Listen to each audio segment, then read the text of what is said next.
Bapak Ibu guru dan karyawan SDN 238 Cigondewa yang saya hormati. Perkenankan pada pagi hari ini, lebih tepatnya menuju siang ya, saya akan memaparkan diseminasi mengenai penerapan dan pengalaman budaya positif. Namun sebelumnya saya akan meminta kesediaan kepada Bapak Aceh dulu untuk berdoa terlebih dahulu sebelum kita memulai kegiatan. Bismillahirrahmanirrahim. Allahumma shalli ala sayyidina Muhammadin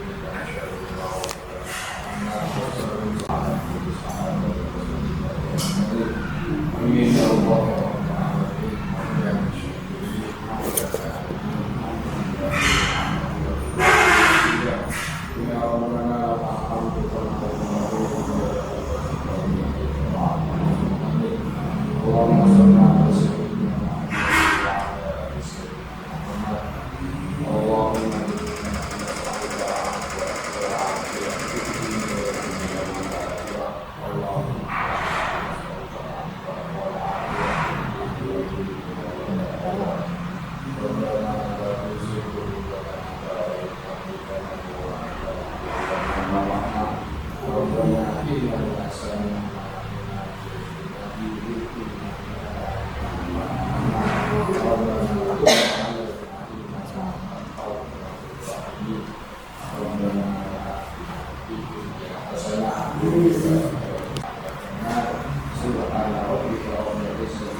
Atur nuhun kepada Bapak Aceh yang sudah berkenan memimpin doa. Selanjutnya akan dilanjutkan sambutan dari Bapak Kepala Sekolah SDN 238 Cigondewa. Kepada Bapak Kepala Sekolah, maka dihaturkan.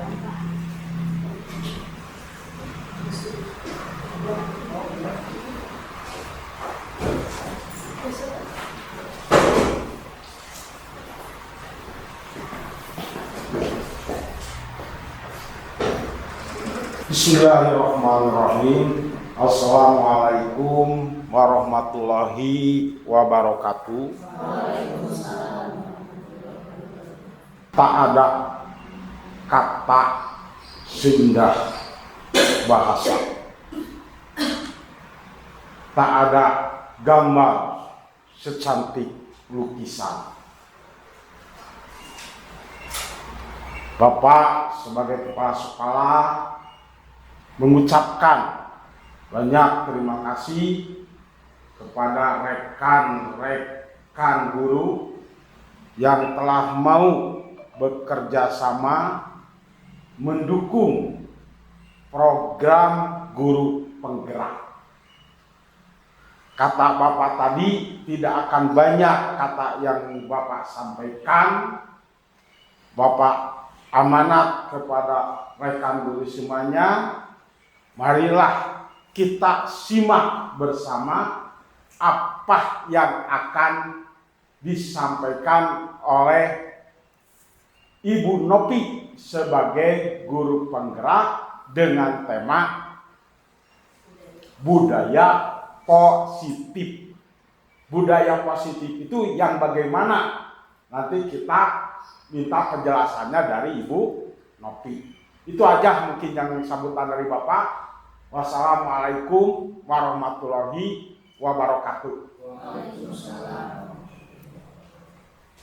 Ya, terima kasih kepada Bapak Kepala Sekolah yang sudah memberikan sambutan untuk kegiatan hari ini. Terima kasih juga Bapak Ibu saya ucapkan karena Bapak Ibu sudah berkenan hadir untuk mengikuti diseminasi budaya positif yang akan saya sampaikan. Sedikit saya mohon izin untuk kelancaran kegiatan ini, saya mohon izin untuk menyampaikan bagaimana menyebarkan pemahaman dan penerapan budaya positif yang akan saya sampaikan kepada Bapak Ibu untuk yang diharapkan ini dapat memajukan sekolah kita. Seperti apa budaya positif? Izinkan saya men-share ilmu yang saya berikan, membagikan ilmu yang saya berikan dari setelah saya mempelajari materi dari modul budaya positif.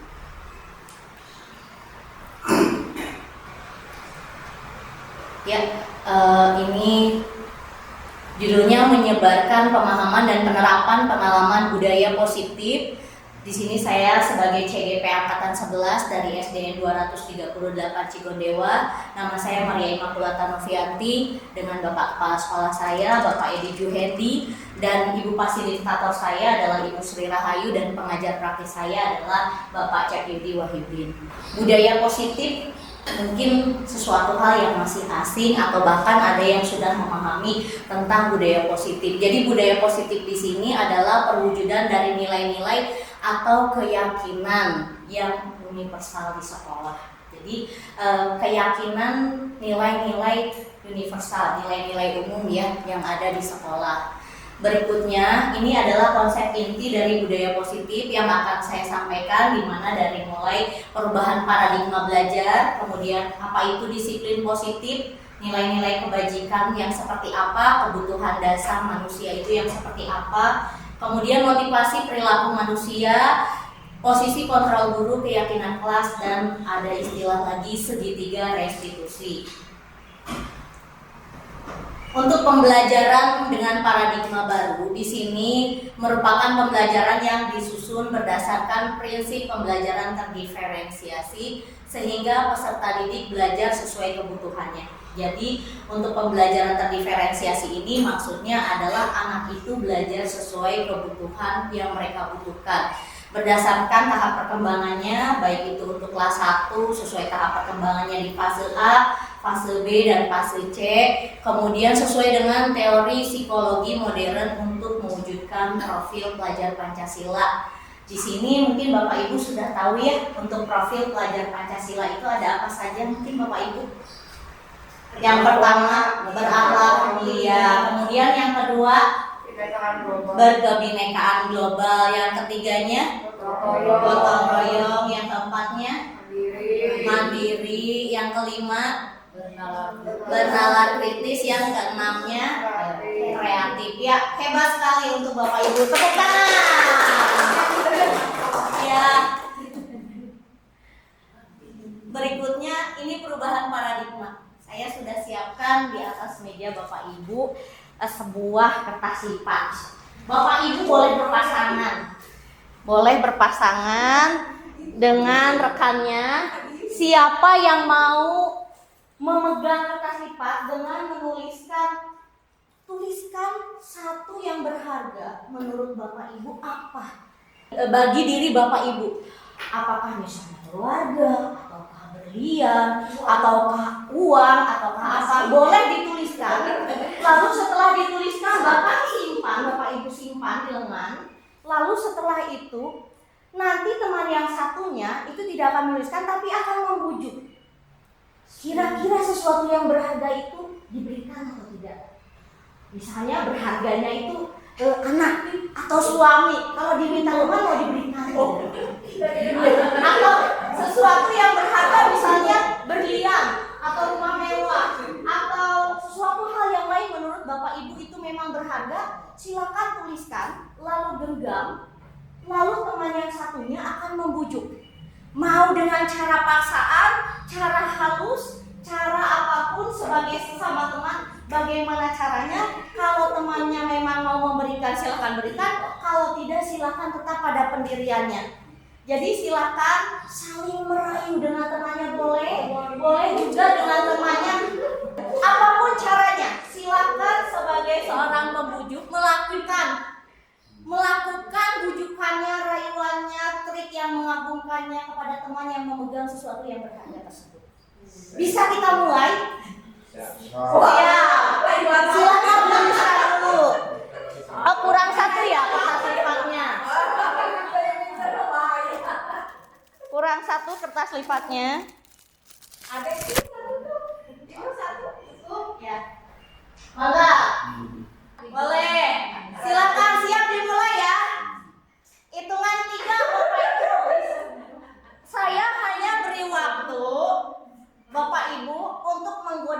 membujuk atau memaksa atau seperti apa, terserah Bapak Ibu caranya mau seperti apa. Saya beri waktu kira-kira 3 menit cukup? Cukup. Supaya beralih datanya, supaya dikasihkan pasti kalau diberikan ya. Kalau tidak berarti sudah gitu. Kalau diberikan ya mangga gitu ya. Jadi 3 menit dari sekarang. Silakan. Keluar ini nih, keluar area. Keluar area teman berdampingan saja.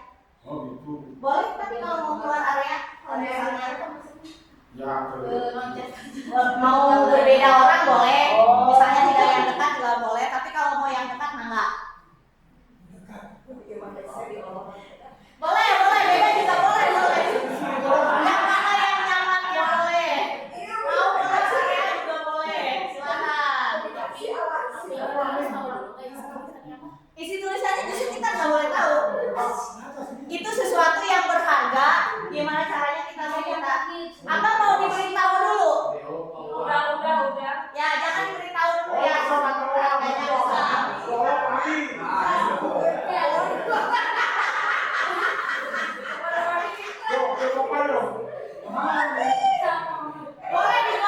oleh 2 orang boleh. Misalnya 1 oleh 2 orang boleh.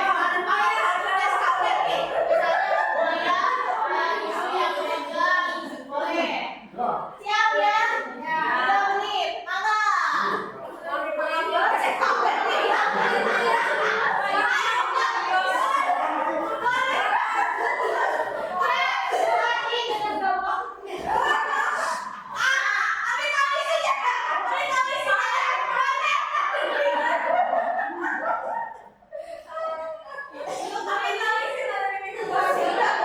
Ya, sudah 1 menit.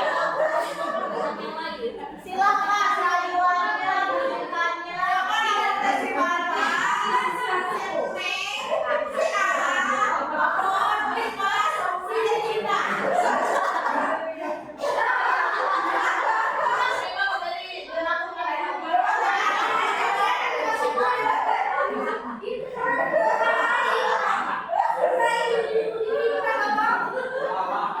Boleh, kalau tidak apa? Boleh. Ada yang mau langsung?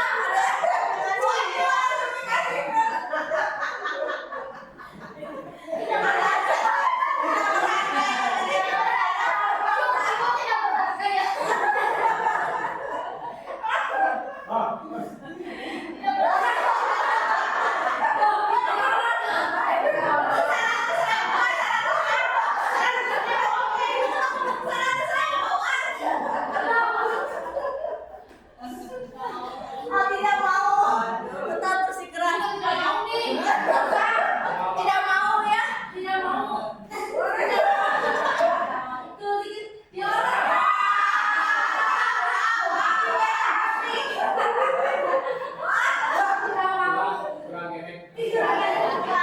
Oke, ya sudah selesai. Iya, sudah 3 menit berlalu.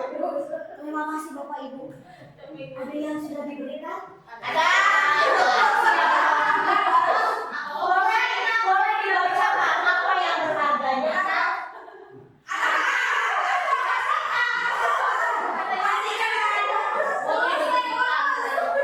Coba yang dipertahankan itu. Apa itu yang masih digenggam? Satu-satu dari mulai Ibu Reni. Apa yang berharga? Apa sebetulnya sampai digoda juga tidak mau ya? Keluarga. Nanti kalau suaminya diberikan kemudian. Soalnya sedih ya nanti Bu Reni ya. Lalu tadi sudah ya Bu Haji tadi memberikan anak.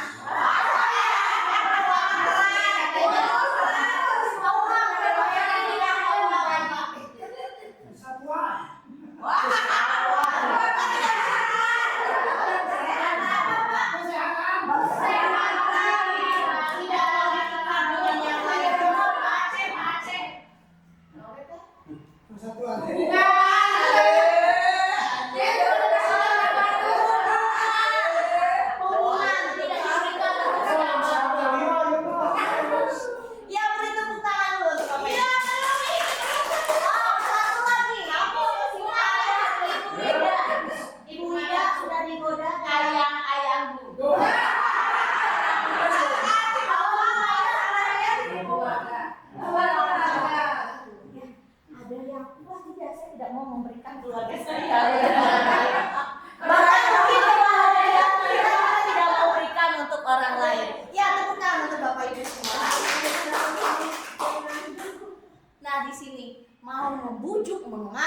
mau menghardik, mau iming-imingi dengan uang pun bahkan itu tidak dilakukan. Tapi ada yang memang juga memberikan dengan ikhlas.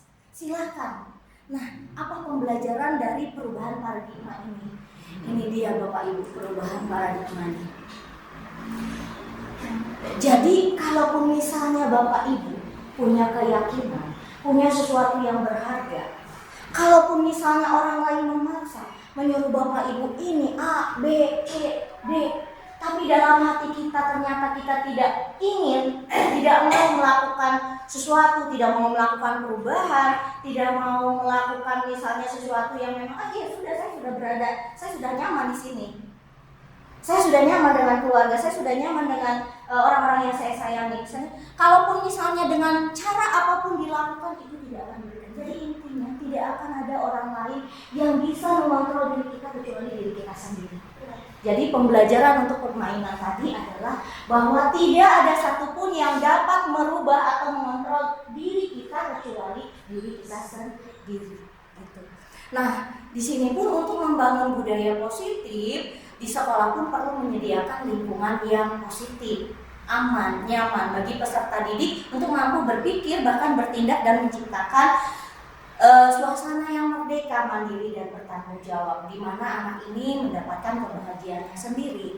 Mereka sesuai dengan kodrat alamnya, ya anak kelas 1 ya mereka dengan fasenya di kelas A. Kemudian untuk anak yang kelas atas misalnya fase C dengan fasenya yang fase C.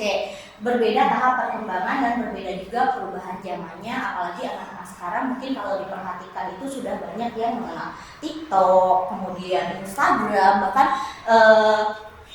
untuk yang segala yang berkaitan dengan digital pun itu mereka sudah menguasai. Bahkan mungkin di antara kita pun ada yang sudah, ada yang belum, gitu ya, untuk melakukan suatu perubahan atau bahkan untuk bisa beradaptasi sesuai perkembangan zaman. Itu bagaimana dari kita? Apakah kita mau berubah ataukah kita mau diam di tempat?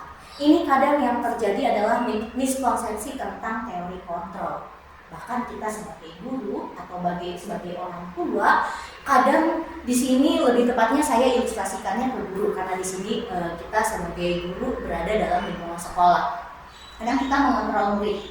Nah, pokoknya kamu harus gini. Karena posisi anak kita, oh iya. Mungkin sesaat dia mengikuti kita, tapi setelah itu di luar atau bahkan ketika tidak ada guru dia akan melakukan hal yang sama. Karena dia tidak ada keinginan dari dirinya sendiri. Bahkan kadang juga kita berpikir bahwa di sini dengan memberikan penguatan positif yang bermanfaat itu akan menjadi sesuatu. Anak itu pasti mau. Ini kamu berubah nanti, ibu kasih uang deh 10.000 kalau berubah misalnya. Atau kamu ibu kasih coklat kalau berubah. Ya perubahan itu mungkin hanya sesaat. Tapi ketika setelah tidak ada reward misalnya, atau sudah tidak ada wujukan, rayuan, atau seperti apa, anak itu akan kembali lagi ke semula, ke perilakunya yang semula. Bahkan kita juga kadang di sini dengan kritikan atau rasa bersalah, misalnya seperti ini, gara-gara kamu ibu jadi dimarahi, gara-gara kamu terus kita menyalahkan anak di sini. Mungkin anak itu akan berubah karena perasaan bersalahnya. Wah, saya jadi dengan seperti ini saya membuat bapak ibu guru saya kecewa. Jadi di sini bisa saja kadang kita berpikir ya hal-hal seperti ini, bahwa dengan diberikan anak itu dikritik dengan kesalahannya, kemudian rasa bersalahnya, itu akan membuat anak tersebut menurut kita itu jadi kuat karakternya. Ada juga bahwa di sini orang dewasa itu berhak memaksa. Wah, kamu anak saya, gak boleh gini, gak boleh gitu. Besok gak ada mamanya gitu lagi. Atau misalnya anak didik, kalian di kelas tertib. Kalau ibu ada misalnya, dia ibunya tidak ada, anaknya ribut lagi. Nah ini bahwa ilusi bahwa orang dewasa berhak memaksa gitu. Ini tadi sudah dijelaskan bagaimana seseorang bisa berubah dari paradigma stimulus respon kepada di sini berdasarkan pendekatan teori kontrol dari Covey. Ya, Stephen R. Covey di sini mengatakan bahwa bila ingin membuat kemajuan perlahan, sedikit demi sedikit ubahlah sikap atau perilaku kita dulu. Jadi sebelum orang lain, sebelum anak didik, kita ubah dulu perilaku kita di sini. Namun bila kita ingin memperbaiki cara-cara utama kita, misalnya kita dalam mengajar, ada yang kurang baik, atau misalnya pemberian metode pembelajarannya kurang sesuai, maka perbaikilah dulu dari kerangka acuan kita di sini. Nah, pada stimulus respon, seolah-olah orang lain itu dapat kita kontrol. Anak dapat kita kontrol, kamu gak boleh gini, gak boleh gitu, harus seperti ini, seperti itu. Padahal pada kenyataannya, bahkan tadi pada saat kita permainan pun, diminta sama teman dengan bujukan rayuan, kita pun tidak akan memberikan. Begitu halnya dengan peserta didik kita. Tanpa ada keinginan dari diri sendiri, tanpa ada keinginan dari pribadinya untuk berubah, melakukan suatu perubahan, dia tidak akan bisa dikontrol orang lain. Satu-satunya teori kontrol adalah diri kita sendiri, diri kesadaran kita. Jadi respon dengan teori kontrol itu berbeda. Kalau respon menurut kita orang bisa dikontrol, tapi pada kenyataannya orang itu tidak bisa dikontrol, tapi hanya dirinya sendiri yang bisa mengontrol, bukan orang lain. Nah, ini perbedaan antara paradigma stimulus respon dengan pendekatan teori kontrol di sini. Pada realitasnya kadang kita berpikir kebutuhan kita sama, tapi pada menurut teori kontrol kebutuhan kita itu berbeda. Misalnya Ibu Fitri kebutuhannya beda. Mungkin kebutuhannya beda dengan saya, dengan Bu Haji, dengan Bu Maya, begitu juga dengan peserta didik.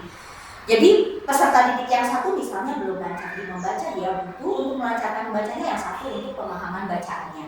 Jadi berbeda. Semua orang melihat yang sama, tapi setiap orang itu memiliki gambaran yang berbeda. Kadang justru adanya sesuatu hal yang memang di luar dugaan kita tuh karena adanya perbedaan gambaran, perbedaan persepsi setiap orang yang berbeda-beda. Terus kita juga mencoba mengubah orang agar berpandangan sama dengan kita. Saya di sini nih misalnya sebagai wali kelas, pokoknya anak-anak harus begini semua, tidak bisa. Karena apa? Bukan kita yang mengubah anak-anak, bukan kita yang mengubah orang lain, tapi kita yang memahami orang lain. Kita memahami perbedaan yang ada. Karena pasti seseorang berbeda itu, dia punya tujuan tertentu. Di sini juga untuk perilaku buruk dilihat sebagai suatu kesalahan. Kadang anak kalau misalnya melakukan kesalahan, kamu sih berbuat salah, kamu sih gini-gini. Padahal siapa tahu anak itu ternyata melakukan kesalahan itu karena suatu tujuan. Karena dia ternyata, oh maksudnya seperti ini, tapi kita salah paham misalnya. Nah, orang lain bisa mengontrol saya. Tidak, menurut teori kontrol di sini hanya kita yang bisa mengontrol diri kita sendiri, bahkan termasuk anak. Saya bisa mengontrol orang lain? Tidak. Kita tidak bisa mengontrol orang lain, kita hanya bisa belajar memahami orang lain yang berbeda atau beragam. Pemaksaan ada pada bujukan yang gagal. Yang ada adalah kolaborasi, bagaimana kita bekerja sama untuk menciptakan pilihan-pilihan baru. Dan di sini kalau kita biasanya berpikir menang kalah, tetapi di sini bagaimana kita memikirkan win-win solution. Jadi berpikir menang-menang. Jadi sesuatu hal yang terjadi bagaimana kita supaya bisa melakukan hal-hal yang win-win solution. Ini untuk disiplin positif. Dalam budaya kita, makna disiplin kadang harus tepat waktu nih datang ke sekolah. Kadang harus begini, harus pakaiannya harus begini. Kita kadang kalau mendengar kata disiplin itu mendapatkan sesuatu yang harus patuh. Bahkan kadang kalaupun karena suatu aturan tertentu, kadang pun kita merasa tidak nyaman mungkin. Nah, tapi di sini untuk pendekatan disiplin diri memampukan kita untuk mengontrol perilaku. Perilaku apa? Untuk sadar dan bertanggung jawab atas tindakan sebagai wujud untuk menghormati diri kita sendiri. Jadi kalau kita menghargai diri kita, ya sudah, kita sadar sesuai kesadaran diri, bertanggung jawab juga karena memang merasa itu tugas saya, itu tanggung jawab saya. Jadi di sini pun pembelajarannya sebagai pendidik, tujuan kita adalah menuntun peserta didik bagaimana supaya bisa menemukan disiplin dirinya sendiri. Dengan apa? Dengan kesadaran yang dia miliki, dengan nilai-nilai kebajikan. Kebajikan itu nilai-nilai baik yang ada pada diri anak tersebut. bahkan diri orang lain di sini untuk memunculkan motivasi intrinsik, motivasi dari diri. Bukan motivasi karena diiming-imingi uang, bukan motivasi karena tekanan, tetapi motivasi dari diri bahwa oh saya perlu, saya mampu untuk berubah, saya ingin berubah, maka kita disadarkan, maka ada suatu perubahan. Bukan karena paksaan, bukan karena iming-iming yang lain, atau bukan karena bujukan yang lain. Ini pendekatan disiplin positif untuk peserta didik secara langsung tentang diri dan kita sendiri, baik orang tua, guru, orang dewasa, akan memberikan pengaruh yang positif. Pendekatan disiplin positif di sini untuk membina mendidik peserta didik secara individu atau secara kelompok, baik ketika diskusinya, baik ketika anak tersebut individu atau bersosialisasi dengan orang lain, melakukan sebuah hubungan dengan orang lain ketika berkomunikasi dengan lingkungan sosial dan lain-lain. Kemudian juga kelompok perlu mendapatkan dukungan kebijakan sekolah. Bayangkan sebuah sekolah tanpa ada dukungan, misalnya kepala sekolah tanpa dukungan dari guru, ataupun guru tanpa dukungan kepala sekolah. Apa yang akan terjadi di sekolah kita? Mungkin kita tidak akan bisa menerapkan hal-hal atau bahkan mewujudkan apa yang kita impikan untuk perubahan sekolah ke depannya. Jadi intinya perlu kerjasama antara semua pihak dengan nilai-nilai kebaikan yang sudah kita miliki. Bukan kekurangan yang kita miliki, tapi kita punya kelebihan apa? Yuk kita angkat. Kita jadikan itu sebagai nilai lebih, sebagai kekuatan positif untuk dijadikan sebuah perubahan, bahwa itu adalah budaya positif yang kita miliki. Misal coba Bapak Ibu saya tanya, budaya positif yang sudah ada di sekolah kita apa sih Bapak Ibu? 5S, senyum, salam, sapa, sopan santun. Apalagi coba Bapak Ibu? Jumroh. Bagus itu ya, untuk meningkatkan akhlak bahkan karakter peserta didik. Apalagi bebersih, betul. Anak-anak sudah mau piket, itu suatu reward yang luar biasa. Ada lagi mungkin Bapak Ibu? Ketika bertemu mengucapkan salam. Yang kadang ketemu guru bahkan buang muka, bahkan pura-pura tidak kenal. Ini adalah suatu hal yang positif di sekolah kita. Jadi budaya positif yang sudah ada di sekolah kita. Ada lagi Bapak Ibu? Ekstrakurikuler Pancasila, Pancasila. Pencaksilatnya bagus. Jarang-jarang bahkan yang masih mencintai pencaksilat mungkin di zaman sekarang sukanya udah saya mau nonton Mobile Legends atau main Mobile Legends atau permainan-permainan yang lain. Ada lagi Membuang sampah pada tempatnya. membuang sampah pada tempatnya, betul sekali Pak Uang, luar biasa. Jadi itu kesadaran membuang sampah pada tempatnya juga itu merupakan kekuatan lebih yang dimiliki. Kita lanjut di sini. Disiplin positif berasal dari kata disiplina yang artinya belajar, bukan sesuatu hal yang lain, tapi kita belajar. Disiplin mengacu pada disiplin diri, berarti pada diri kita sendiri, tanggung jawab kita terhadap hal-hal kepercayaan atau nilai lebih yang kita miliki. Misalnya, oh saya itu orangnya ini kok, misalnya peduli, maka dengan kepedulian lihat sampah diambil. Karena itu kekuatan dari diri sendiri. Misalnya, pasti setiap Bapak Ibu punya kekuatan atau nilai-nilai lebih yang dimiliki. Di sini juga disiplin positif merupakan salah satu cara penerapan disiplin yang bertujuan untuk menumbuhkan kesadaran. Kemudian bagaimana peserta didik tanpa imbalan atau tanpa penghargaan, tanpa ancaman dan hukuman, mereka memiliki kesadaran sendiri bahwa itu penting untuk dirinya. Bahwa saya harus melakukan suatu hal yang lebih baik dari diri saya sebelumnya. Nah ini makna disiplin Bapak Ibu. Belajar mengontrol diri. Dengan menggali potensi yang kita miliki, kemudian kita bisa mencapai tujuan juga yang kita miliki, yang sudah kita tentukan dari diri kita. Kita pasti dalam hidup, setiap orang pasti punya tujuannya. Oh saya hari ini tujuannya nanti kalau pembelajaran anak-anaknya mau seperti ini. Oh dalam keluarga saya mau keluarga saya nanti mau rekreasi bersama nih, supaya melakukan keharmonisan antara satu sama lain. Jadi pasti punya tujuan.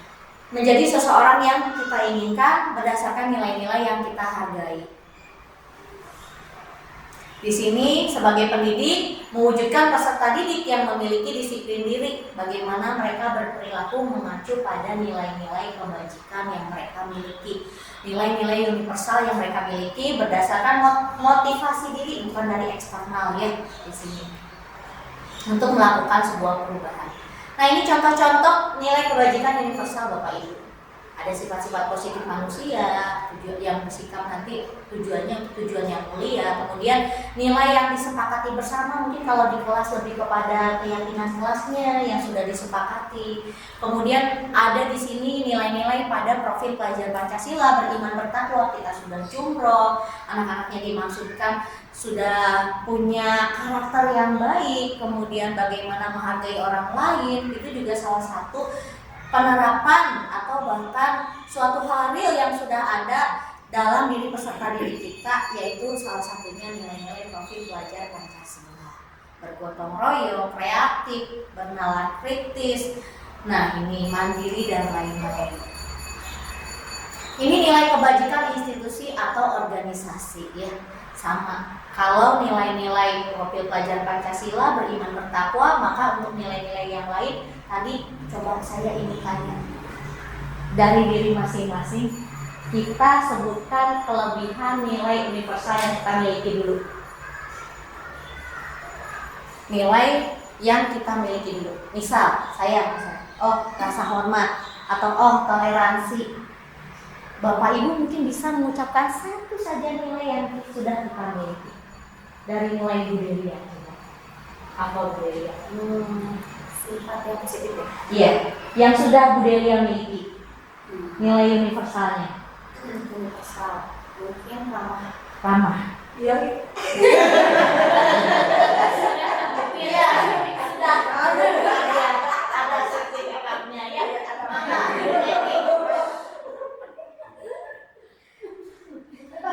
Boleh. Silakan Bu Reni. Apa? Percaya diri. Mengaji. Suka tersenyum. Ibu Sri. Tomiro nih. Apa Sri? Santai. Saya liburan yang setiap hari aktifnya. Jadi yang saya rasakan mungkin saya bisa disebut sabar.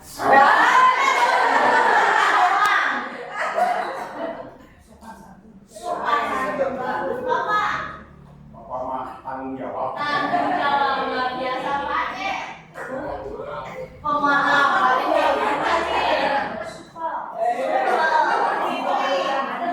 mandiri, Bu Ida, cantik, manis, cantik.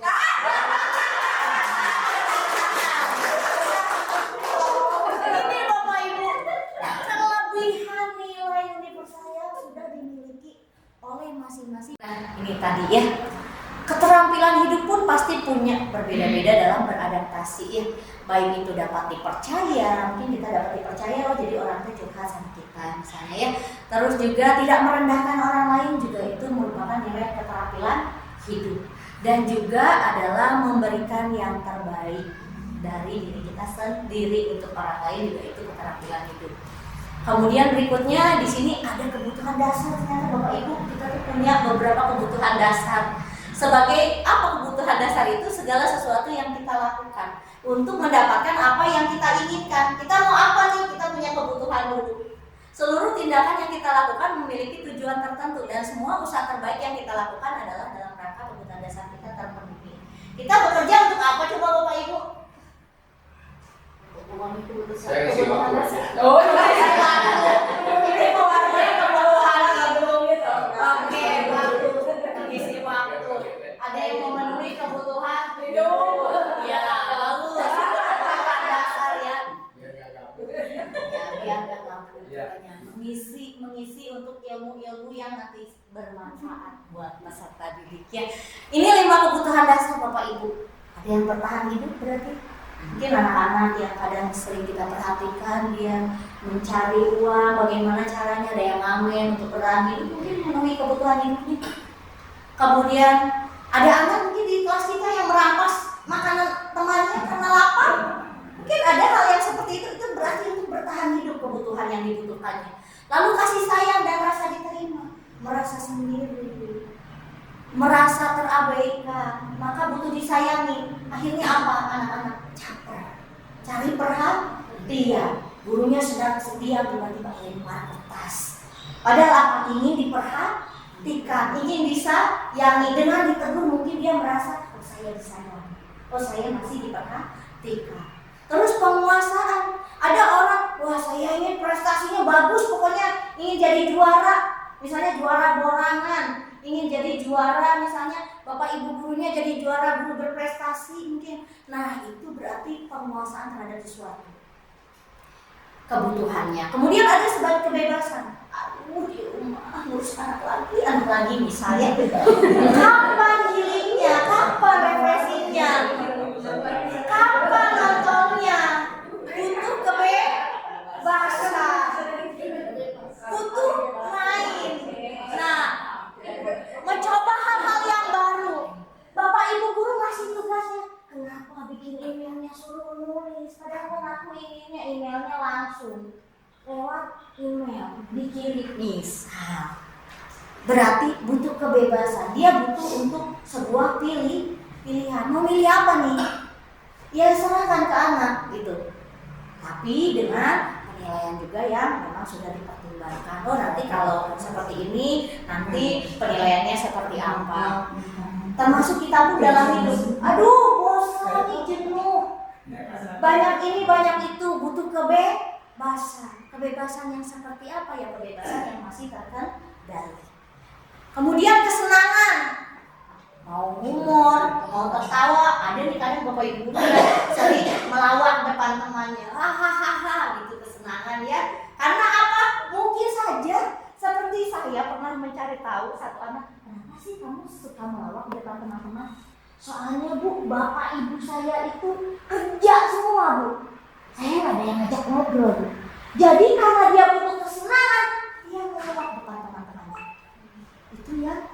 Saya tanyakan ketika ada salah satu dari peserta didik kita ya, kenapa sih kamu bisa pintar melawak? Ya habis bingung bu, kita kadang kalau mau cerita nggak ada yang dengerin. Kalau mau apa, kan semua sibuk, saya sendiri, nggak ada teman ngobrol. Jadi butuh kesenangan, bermain dengan humor, bercanda dengan teman, itu kebutuhan manusia. Nah, sekarang bapak ibu apa? Apakah butuh bertahan hidup? Kasih sayang dan rasa diterima atau kelima-limanya? Semuanya. Ya, ini ya butuh suatu hal yang seimbang antara kebutuhan yang kita miliki. Semua pasti butuh. Lagi sedih butuh kesenangan, lagi tertekan butuh kebebasan, lagi kurang kompetisi butuh penguasaan, sedang dicuekin misalnya butuh kasih sayang. Bahkan bertahan hidup ketika di rumah tidak ada makanan, ya itu perut lapar, berarti kita langsung masak mie atau masak apa, itu berarti butuh untuk bertahan hidup ya. Karena kalau tidak makan biasanya badan pengenalan, pucat dan lain-lain ya. Berikutnya ini motivasi perilaku manusia untuk menghindari ketidaknyamanan hukuman. Biasanya anak-anak karena takut nih jadi tertib di kelas karena takut dimarahi sama gurunya. Kamu tidak tertib, langsung gini. Guru hilang, kebebasan datang. Muncul lagi hal-hal seperti itu. Kemudian untuk mendapat imbalan penghargaan, anak-anak tertib. Nanti kalau tertib dikasih coklat sama gurunya. Maka itu karena imbalan. Oh nanti kalau nilai 100 misalnya kita dapat penghargaan. Giliran tidak 100, dia tidak semangat belajarnya. Nah ini motivasi manusia, bahkan peserta didik kita untuk menghargai diri sendiri. Ini yang baik, yang harus ada, menghargai diri sendiri. Oh ya udah, saya dapat nilai 100 ya karena saya butuh untuk diri saya. Oh saya datang tepat waktu misalnya sekolah, oh saya butuh untuk diri saya. Misalnya lagi, oh saya misalnya butuh mengerjakan tugas ini itu, oh untuk diri saya sendiri. Sebagai rasa tanggung jawab, sebagai penghargaan terhadap diri sendiri. Nah ini motivasi internal lah yang dibutuhkan, bukan motivasi eksternal saja. Karena eksternal ini biasanya sifatnya lebih kepada sesaat. ini menciptakan disiplin yang positif. Kalau bayangkan Bapak Ibu, kalau anak didik kita ya sudah motivasi internal semua, kira-kira ada nggak yang main-main di kelas? Atau bertengkar mungkin kalau sudah punya motivasi internal? Mungkin tidak ada ya.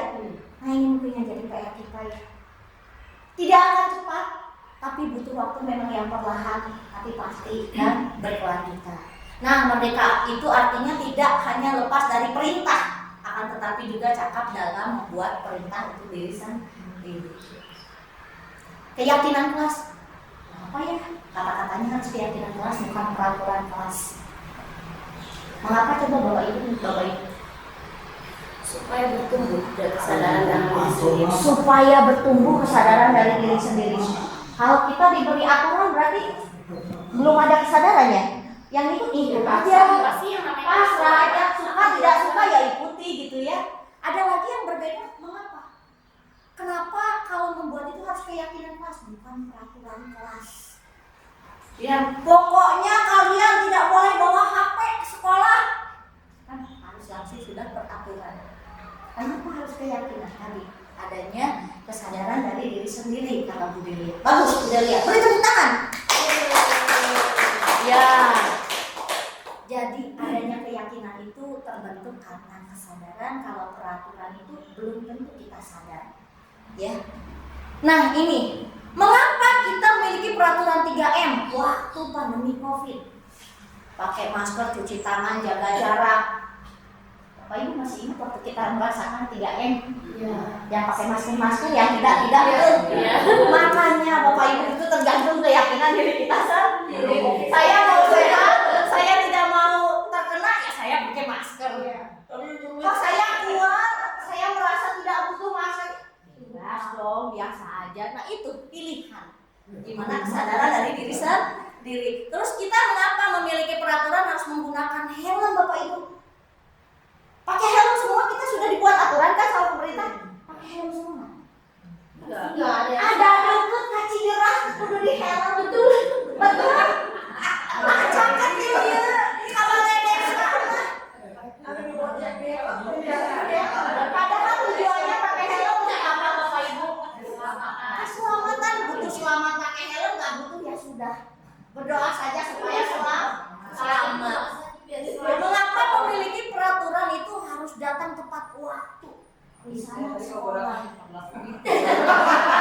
Tentunya Bapak Ibu datang terlambat misalnya ke sekolah atau datang tepat waktu punya alasan atau tujuan tertentu. Misal, ya karena tadi itu di rumah lagi sibuk, anaknya susah dikondisikan. Kan itu ada alasan, itu tidak bisa menyalahkan langsung. Makanya tadi ada istilah belajar memahami.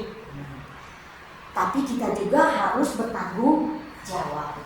Nah, ini dia untuk mendukung motivasi intrinsik, kembali ke nilai keyakinan kita sendiri. Gak bisa maksa Bapak Ibu. Mau suruh pakai kata pemerintah pokoknya wajib pakai masker, nggak akhirnya.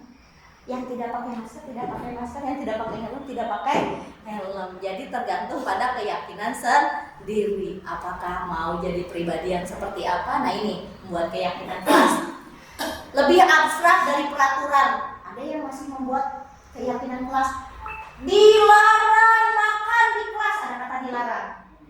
Ada di sini buat pernyataan universal dibuat dalam bentuk kalimat positif. Kalau dilarang kalimatnya positif atau negatif? Negatif. Jadi kita harus buat keyakinan kelas dalam bentuk kalimat positif. Sedikit saja mudah diingat, jangan panjang kali lebar ya. Misalnya buat keyakinannya setiap hari harus datang ke sekolah setiap pukul 7, pulangnya pukul berapa misalnya. Terlalu panjang anak ingat tidak? Tidak. Kalau datang tepat waktu, ingat. Kita saja jangankan anak kita saja lupa kalau dikasih yang panjang.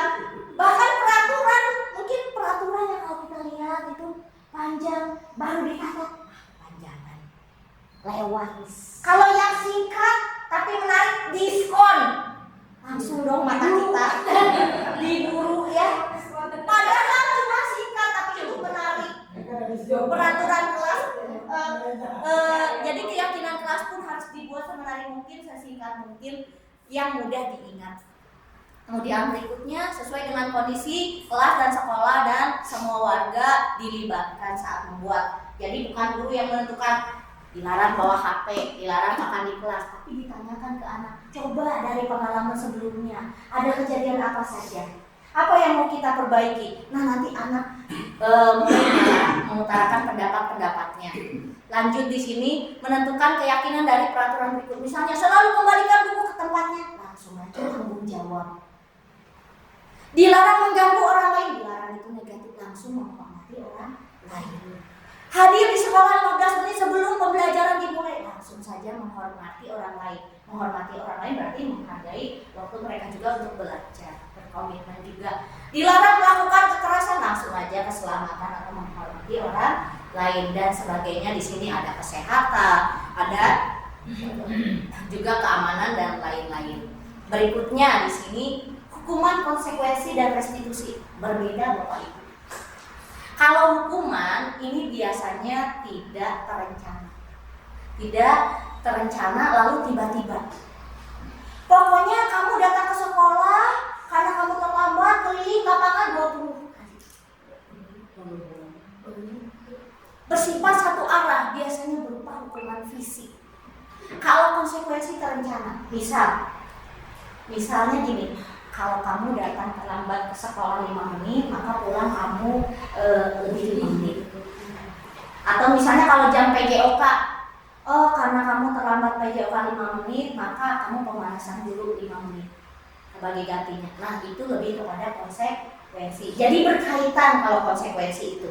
Jadi sesuatu yang, atau misalnya kalau misalnya di pemerintahan kita itu misalnya kalau misalnya ada melakukan pencurian, sudah ada kan peraturannya apa? Nah, itu konsekuensi juga karena sudah direncanakan sebelumnya, terencana dan sudah disepakati. Kalau hukuman biasanya tidak terencana, seperti dadakan gitu ya. Oh, pokoknya kamu nanti kalau misalnya datang terlambat nyalin 20 lembar tas misalnya. Nah, itu ya. Lalu kalau restitusi apa bedanya?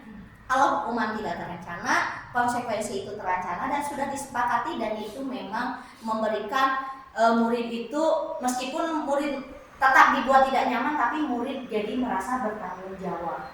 Oh iya kan sudah saya sepakati. Oh sudah ada kesepakatan sebelumnya. Nah kemudian kalau restitusi itu menciptakan kondisi bagi murid untuk memperbaiki kesalahan. Bagaimana memperbaikinya? Jadi bukan kita hanya membantu memantik. Kamu misalnya ya, anak saya nanti ada di video, itu di belakang. Jadi anak saya gini, satu anak didik saya di kelas, saya tanya, kamu kenapa sih tidak pakai baju seragam pramuka? Pertamanya sebelum itu saya tanya dulu, kamu tahu kenapa ibu panggil? Tahu? Kenapa? Bajunya beda. Terus ditanya, kamu tahu kenapa kamu berbeda pakai bajunya? Soalnya bu, saya celana pramuka punya, tapi bajunya kekecilan, makanya pakai putih merah.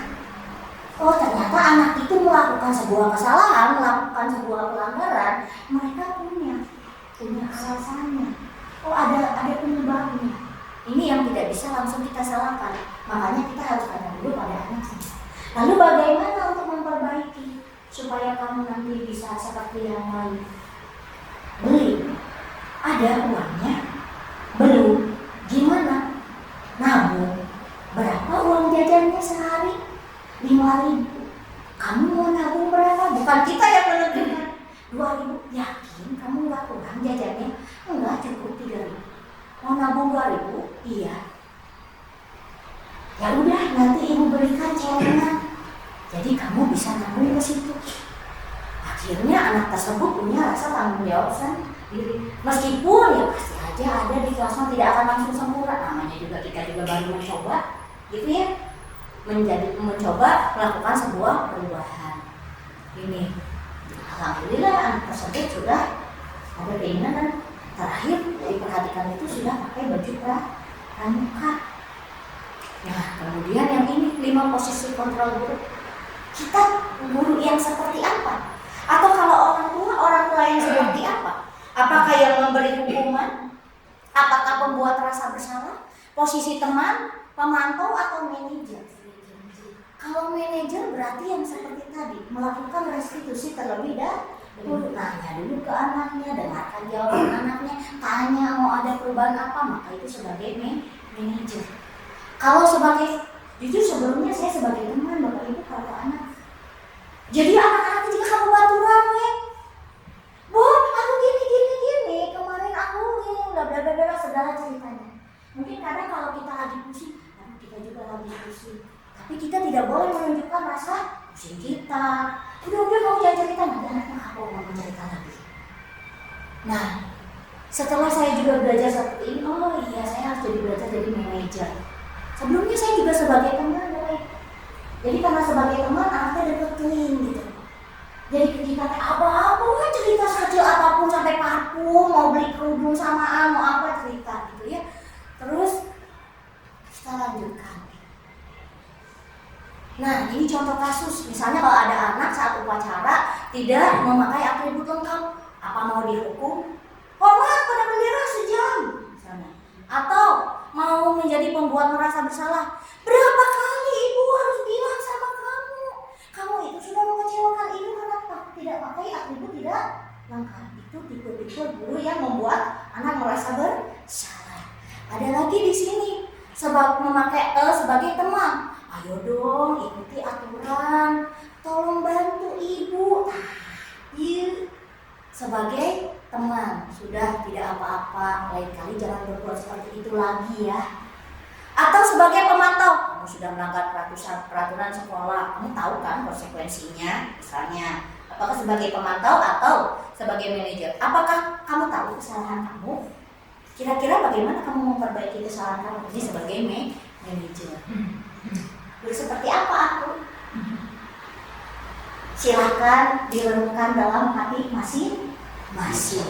Atau orang tua seperti apa aku?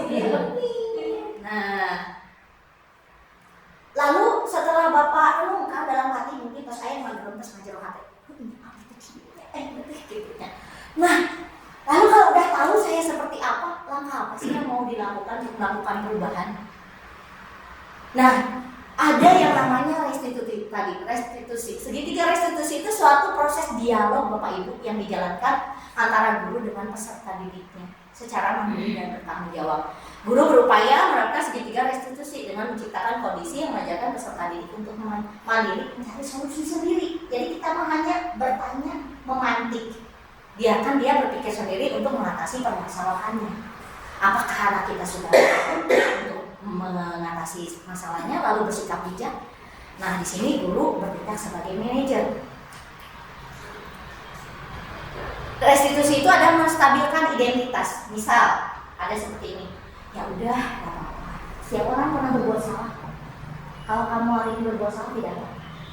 Kamu juga sudah menyadari kesalahan kamu. Lalu bagaimana validasi tindakan yang salahnya? Meskipun kamu bersalah, tapi kamu tetap mempertahankan sesuatu yang penting bagi orang lain, kamu tetap menghargai itu, kamu sudah bagus. Itu untuk memvalidasi tindakan yang salah. Lalu meyakinkan keyakinannya, kita tanya seperti tadi. Tadi setelah kamu berbuat salah, kamu sudah tahu kesalahannya apa, lalu kamu mau melakukan perbaikan apa? Nah, disinilah meyakinkan keyakinan. Yakin kamu mau melakukan itu? Ya sudah, Ibu akan perhatikan, silakan kamu lakukan tindakan nyatanya. Ibu akan memantau dan Ibu juga akan perhatikan tindakan yang sudah kamu lakukan sesuai dengan yang kamu katakan. Ini menguatkan keyakinan. Di sini berbuat salah itu wajar, tidak apa-apa. Manusia itu tidak ada yang sempurna. Ibu bapak juga pernah melakukan itu kok. Kamu juga berhak merasa begitu, bisa. Atau di sini memvalidasi, kamu tuh tahu, kamu punya alasan mengapa kamu melakukan hal itu. Padahal kamu bisa melakukan yang lebih buruk daripada itu. Tapi kamu ternyata tidak melakukannya, kamu sudah bagus itu juga. Jadi ini validasi tindakan yang salah. Kamu melakukannya karena mempertahankan sesuatu kan yang berharga buat dirimu. Misal dia buat makanannya, dia mempertahankan kebetulan. Kamu melakukan itu karena mempertahankan kan? Nah ini berarti validasi tindakan yang salah. Meskipun dia nonton dan dia mempertahankan makanan yang dia punya, nggak mau direbut orang, gitu ya. Jadi ini juga untuk menanyakan keyakinan. Apa keyakinan kelas kita? Coba diingat lagi. Terus nilai-nilai apa yang telah disepakati bersama? Seperti apa sih gambaran kelas yang kamu sukai? Lalu kamu ingin menjadi orang yang seperti apa? Ini untuk contoh penerapannya. Kebetulan ini yang nyata terjadi itu di anak kelas itu laki ya. Alhamdulillah ya, ini sudah ada perubahan karena kita juga melihat kondisi waktu. Jadi nah, ini ketika saya melakukan penerapan segitiga restitusi. Tadi sudah saya ceritakan penerapannya seperti apa kurang lebih.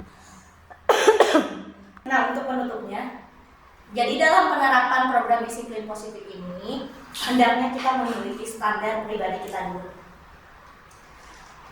Profesionalnya dan sosialnya yang baik di mata kita. Sehingga kita juga merefleksikan diri kita sendiri dulu sebelum melakukan ini ke anak. Apa yang perlu kita perbaiki dulu? Apa perubahan yang mau kita buat? Mau tidak kita dulu. Kita tidak bisa dipaksa orang lain. Ada seseorang misalnya sikapnya bagaimana terhadap kita, kita nggak bisa. Kamu nggak boleh gitu, nggak bisa. Tapi apa yang bisa? Oh, kita yang belajar memahami. Oh, mungkin dia begitu. Oh, mungkin karena sayang sama kita. Oh, karena ini. Jadi kita yang belajar memahami orang lain, gitu ya. Di sini bagaimana perjalanan diri sebagai AMO. Di sini kita sebagai manajer yang menuntut peserta didik menjadi insan yang mandiri, merdeka, bertanggung jawab sesuai dengan standar pendidikan nasional. Nah, Ibu sampai sini ada yang mau berbagi praktik baik mungkin selama di kelas? Oh, saya pernah menyikapi anak dengan kondisi seperti ini, ternyata berhasil seperti ini. Mungkin ada Bapak Ibu? Tidak? Masih semangat Bapak Ibu? Semangat!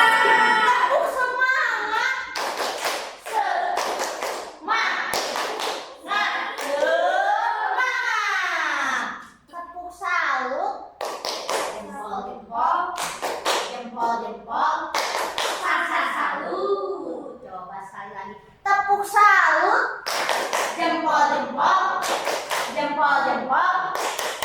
salut. Ada lagi, tepuk good job, GWODJOB, good job, asik, gitu ya. Kita coba ya Bapak Ibu. Tepuk good job, GWODJOB, good job, asik. Biasanya kalau anak-anak diperbolehkan goyang pinggulnya ya Bapak Ibu ya. Jadi itu Bapak Ibu kita bisa memberikan melihat kondisi juga ketika peserta didik kita sudah mulai tidak nyaman atau mengantuk, kita boleh dikasih semangat dulu untuk peserta didiknya. Mungkin Bapak Ibu guru lain ada yang mau memberikan bagaimana memberikan ice breaking di kelasnya? Ada yang punya? Oh, sudah tahu. Iya gitu ya. Oke, praktik baik boleh. Silakan.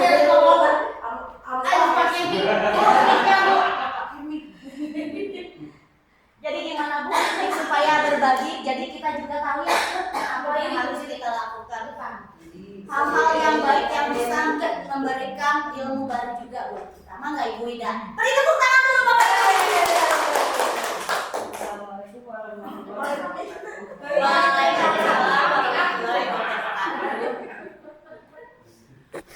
Pengalaman saya waktu mengajar di sini pertama kali tahun berapa ya, masih pada saat itu masih Eptanas, ngajar honor, ngajar kelas 6. Muridnya pada saat itu ada yang sampai 52 orang, jadi sampai ke depan papan tulis. Jaraknya juga sedikit dari tempat duduk anak-anak sampai ke papan tulis. Kemudian ada anak saya yang namanya Wahyu. Anaknya jantung gede, hidung, jerawatan. Kalau dia sekolah pasti ada yang tajong, meja, tajong kursi. Itu setiap hari dia lakukan, setiap datang tajong, blok. Duduk seenaknya, gitu kemana gitu. Itu kelas 6. Biarkan saja sama saya. Tetapi itu berjalan berbulan-bulan. pada suatu hari dia kan mau ujian kan. Iya. Pada suatu hari saya tanya, kunaon Wahyu lamun ka kelas teh osok amak-amakan wae. Eta kursi pamain Wahyu, beuti tajongan. Kursinya kursi kayu kan, papekun, balakun, padung. Dia tidak menjawab. Udah, nantinya saya tanya lagi. Sudah beberapa kali ditanya, Wahyu kunaon, Wahyu teh osok amak-amakan wae. Sok ade calik. Dia menjawab, oh nya tuh gua teh amak ka bapak abi, sam kitu. Kunaon bapak kamu? Jawabnya, kawin wae. Jawabnya kawin wae bapak abi mah Bu. Jadi di imah teh abi ka amak-amakan, kasih mama ge amak-amakan abi teh. Matak dijaga abi amak-amakan. Oh atuh aya namanya Wahyu. Teu kengeng kitu, aya nama Yu jeung ibu sok urang diajar. Tah, waktu itu mau tanas. Karena harus pakai pensil apa yang dibulat-bulat lah, 2B. Alhamdulillah sudah dirayu anak itu ya. Sudah dirayu. Pas mau ujian, alhamdulillah mau datang ujian. Ai pas terakhir kan harus pensil 2B. Hari tinggal teh pensilnya 2H. Tapi ya Allah mudah-mudahan lah kita pemeriksaannya mudah-mudahan pakai manual gitu ya, berharap pakai manual, tidak usah pakai karena pensilnya pensil 2B. Aduh mual kadit teh jawaban anak teh kumahanya orang doakeun we sing dimanualkeun eta memeriksanya. Tapi alhamdulillah pada akhirnya anaknya dapat nilai, mungkin tidak dipakai mesin jadi pakai manual juga. Alhamdulillah sampai lulus ya, tapi karena namanya guru ya kita hadapi tanggung jawab kita ya, melaksanakan tugas sabisana ya, sebaiknya menurut kita itu yang terbaik itu yang dilakukan. Jadi mungkin pelayanan prima yang harus kita berikan kepada konsumen kita, anak didik, orang tua dan semuanya. Gitu. Assalamualaikum warahmatullahi wabarakatuh. Waalaikumsalam. Luar biasa Ibu Ida sharing pengalaman praktik baiknya yang bisa menginspirasi ya, pelayanan prima yang kita berikan kepada peserta didik. Bapak Ibu yang lain ada yang mau cerita lagi praktik baiknya? Mangga Pak Aceh. Assalamualaikum warahmatullahi wabarakatuh. Waalaikumsalam. Pertama, terima kasih kepada Bu Novi Ya. yang sudah menjelaskan teori-teori tentang budaya positif. Jadi saya bertambah ilmunya. Sebenarnya teori ini sudah ada sebenarnya. Maksudnya sudah ada itu di dalam di model agama Islam itu sebenarnya sudah ada. Yang terakhir itu disimpulkan bahwa dialog, bagaimana kita berdialog. Cuman memang ketika tadi bagaimana menumbuhkan kesadaran pada peserta didik itu kan, dipaksa masuk kepada teori miskonsepsi, itu dipaksa anak-anak kan. Itu menjadi dilema buat kita semua dan itu memang harus dicari kan itu. Nah, pertama bahwa saya punya teori sendiri tentang pengalaman mengajar. Teori di dalam Islam itu ibda bin nafsi. Ibda bin nafsi itu mulai dengan kita sendiri, ya, mulai dengan diri kita sendiri. Karena kita role model, maka anak-anak ketika kita di kelas atau di luar dia merekam apa yang kita lakukan.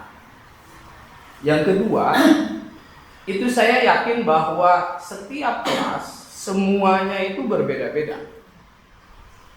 Memahaminya, menangkapnya, mempelajarinya.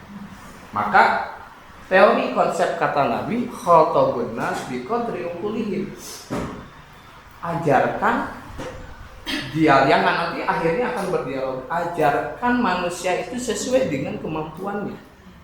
Maka ada beberapa murid peserta didik dari kelas 1, dari kelas 6 secara keseluruhan saya sampaikan dia tidak bisa, tetapi dengan bahkan saya memberikan hanya beberapa siswa itu memberikan PR khusus untuk menilai sejauh mana dia memahami apa yang saya sampaikan. Ya. Terus dalam segi tulisan mungkin, dan besoknya saya akan satu persatu ditanya juga. Artinya dites secara pendekatan persuasi, yaitu dialog. Jadi ketika ditanya kenapa tidak bisa tidak menulis, ada yang jawaban ada cek si bapak kudu nulis, cek si mama kudu penting pada semua gitu kan. Ada yang semacam itu. Oh, jadi kita tahu bahwa psikologis di luar sekolah, di luar sekolah, jadi kita akan bisa mengetahui bagaimana kita bisa mengajarkan si A, si B, si C. Walaupun secara general keseluruhan kita sampaikan materi pembelajaran, dan nanti setelah itu mungkin secara persuasif yang menurut kita bahwa peserta didik ini yang memang perlu lebih untuk memberikan pembelajaran. Itu saja mungkin dari saya. Terima kasih. Assalamualaikum warahmatullahi Wabarakatuh. Terima kasih Pak Aceh, luar biasa ya Pak Aceh dan Bu Ida, praktik baiknya. Masih ada Bapak Ibu atau sudah cukup? Cukup? Iya, luar biasa. Untuk Bapak Ibu hari ini beri tepuk tangan yang meriah.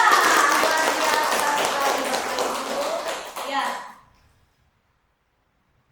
Sekian yang dapat saya sampaikan mengenai diseminasi budaya positif.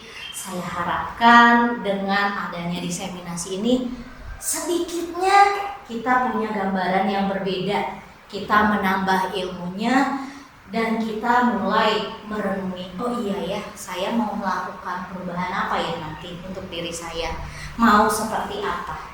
Dari sini diharapkan kita juga tularkan ke peserta didik kita sehingga kita bisa memajukan sekolah ini. Amin, amin. Kita tepuk tangan kita menjadi peserta didiknya lebih baik dari hari ke harinya, termasuk diri kita sendiri. Terima kasih Bapak Ibu, sekian yang dapat saya sampaikan. Terima kasih kesediaannya sudah meluangkan waktu untuk mengikuti diseminasi yang saya berikan. Wassalamualaikum warahmatullahi wabarakatuh. Ya, tepuk tangan sekali lagi Bapak Ibu. Akhir kata kita tutup dengan selain hari kuliah Bapak Ibu. Diseminasi sukses tak henti dengan budaya positif kita. Bersama kita meraih mimpi, melangkah ke depan tak putus asa. Terima kasih untuk semua dukungan yang tak pernah sirna. Bersama kita jadi cahaya, menyinari dunia penuh cinta.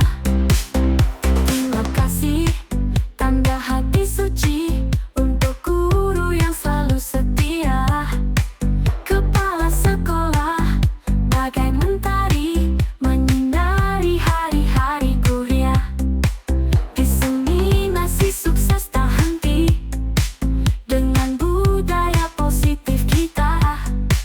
Bersama kita meraih mimpi, melangkah ke depan tak putus asa.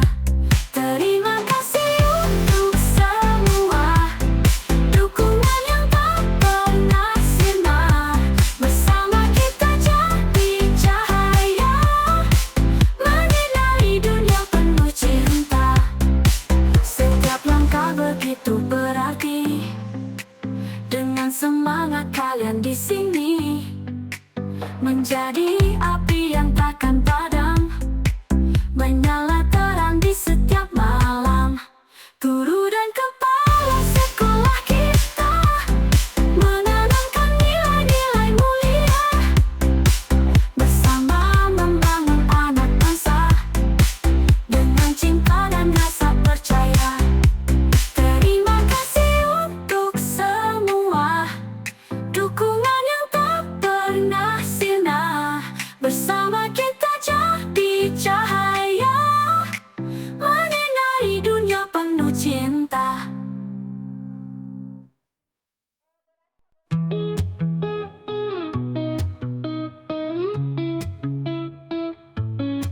Hari ini nyanyikan untukmu pemimpin hebat. Segenap hatiku ucapkan terima kasih banyak. Rekan guru yang terkasih, kita berjuang bersama. Kalian selalu bimbing, tak kenal rasa lelah. Oh terima kasih semua dukunganmu untuk diseminasi budaya positif. Tenaga pendidik setia, kerja keras tak sia-sia. Kepanjangan tangan kita, bawa cahaya ke sana. Mimpi kita menyatu, mengubah dunia baru.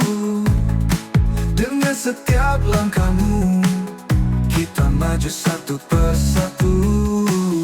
Oh terima kasih semua dukunganmu untuk diseminasi budaya positif.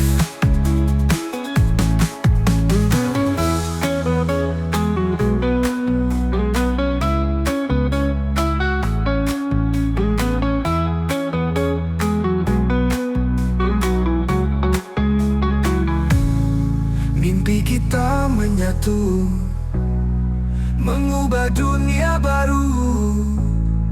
Dengan setiap langkahmu, kita maju satu persatu.